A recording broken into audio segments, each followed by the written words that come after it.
Una cheers us up.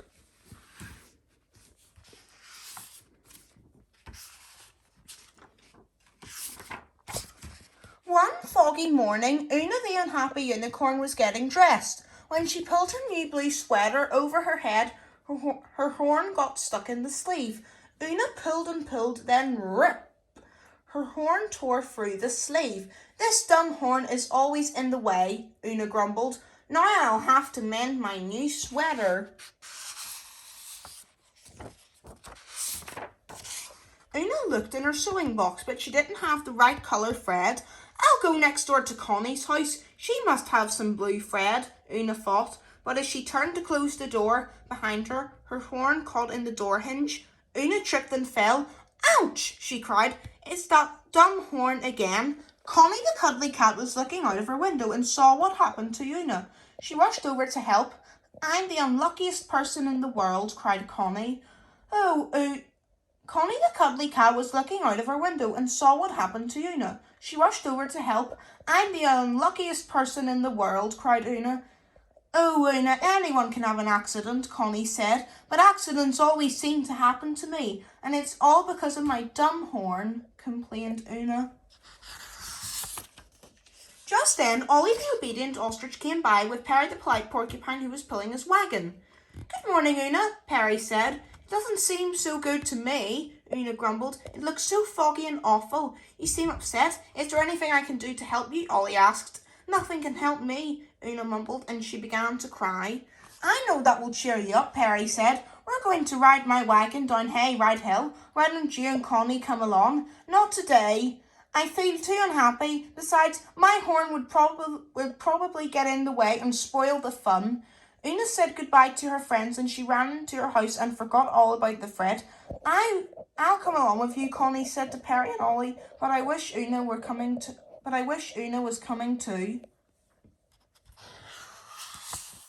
But I wish Una were coming too.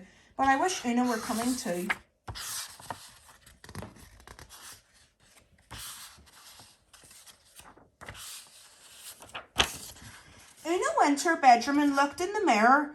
"Everything would be all right if I didn't have this dumb horn," she said to herself.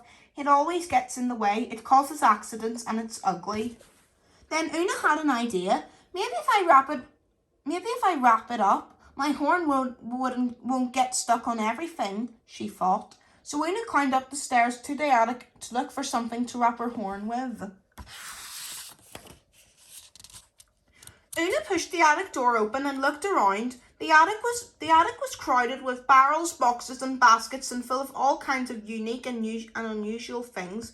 She stepped inside and walked past an old upright piano. Suddenly, crash! Her horn bumped against the wall and sent a box of umbrellas clattering to the floor. "This dumb horn," Una cried as she put the umbrellas back.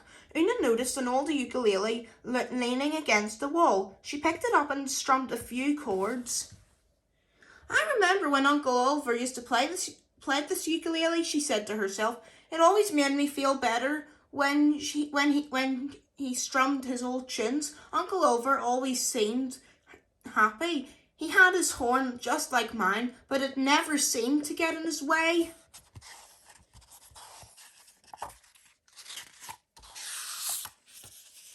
Una put the ukulele down and continued to look for something to wrap her horn in. She was rummaging through some things in an old steamer trunk when she felt something hard near the bottom. She pulled it up so she could see what it was. There, all covered with dust, was a big old family photo album. Una blew the dust off the album and opened it carefully. The first page had a picture of Uncle Ulysses wearing a bright red and gold uniform. He was leading a parade, and there was a flag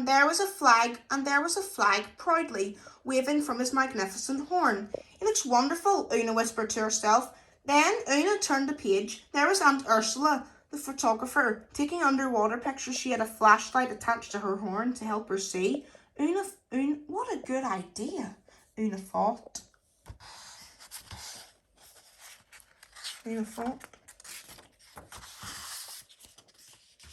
There were more pictures. Grandma Unicorn knitting, Grandpa Unicorn painting the ceiling, Cousin Ursa as Maypole Queen, the young unicorn cousins playing ring toss, Cousin Upton getting a kite out of a tree, and Cousin Uriah in his bagel bakery. Oh wow, this is great! This is unbelievable! It's stupendous! Una shouted, dancing around the room. Look at all the marvellous, useful, terrific things a unicorn horn can do. A unicorn horn can do.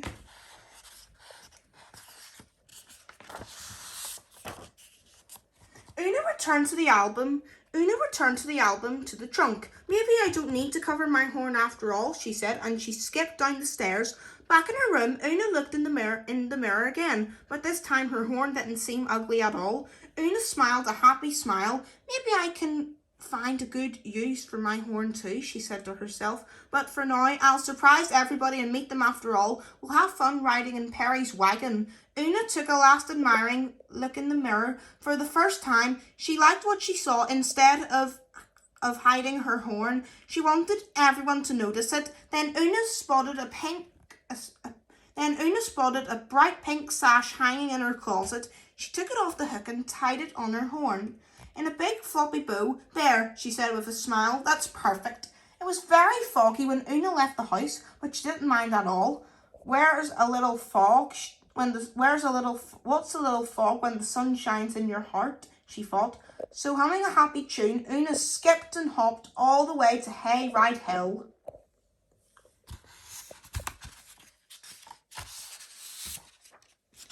By the time Una arrived at Hayride Hill, the fog was thicker than ever. She looked everywhere, but the Alphapets were nowhere to be seen.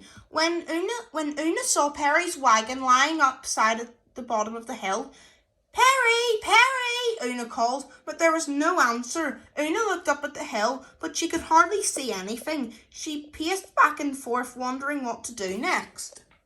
Ollie, Perry and Connie had been riding down the hill in Perry's wagon all morning. Then the fog became so thick that their wagon bumped into a tree. They fell out and the wagon rolled away from them.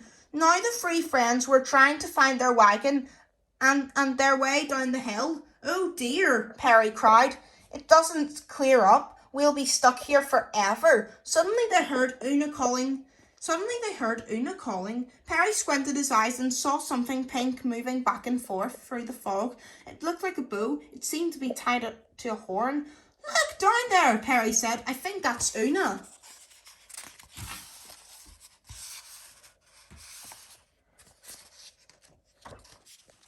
"Hooray!" Ollie cried. "Hooray!" Ollie cried. "Now if we could get to where Una is, we'll be safe." Hand in hand, the three Alphapets walked down the side of the hill, keeping their eyes on Una's horn. When they were finally at the bottom, Connie, Perry and Ollie went running over to Una. "Oh, Una," Connie cried, "thank heavens for your horn. We followed the bow so we could find our way. I'm so glad I could help you. I guess a horn is a pretty good thing to have after all," said Una. "We'd better hurry home now. The fog is getting worse and worse." Una led everybody safely back to her house and invited them in. The Alphapets looked tired and cold. You'd better get out of your muddy clothes and warm up around the fire," Una said in a cheery voice. "I'll bring you a nice snack while you change." Una brought a plate full of cookies and 4 mugs of steaming hot chocolate. Then she stoked the fire and looked around at the Alphapets. They were munching away, but they still didn't seem to be very happy. Una had an idea. "I know what will make you feel better," she exclaimed. She rushed up the attic steps, and a few minutes later she returned with the ukulele. Una struck a chord, then another and another.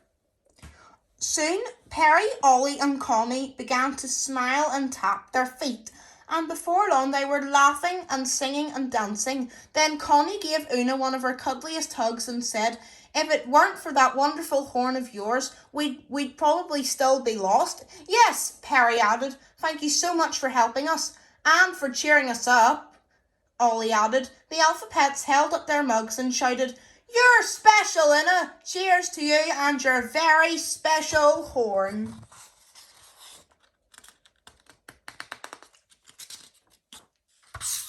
The end.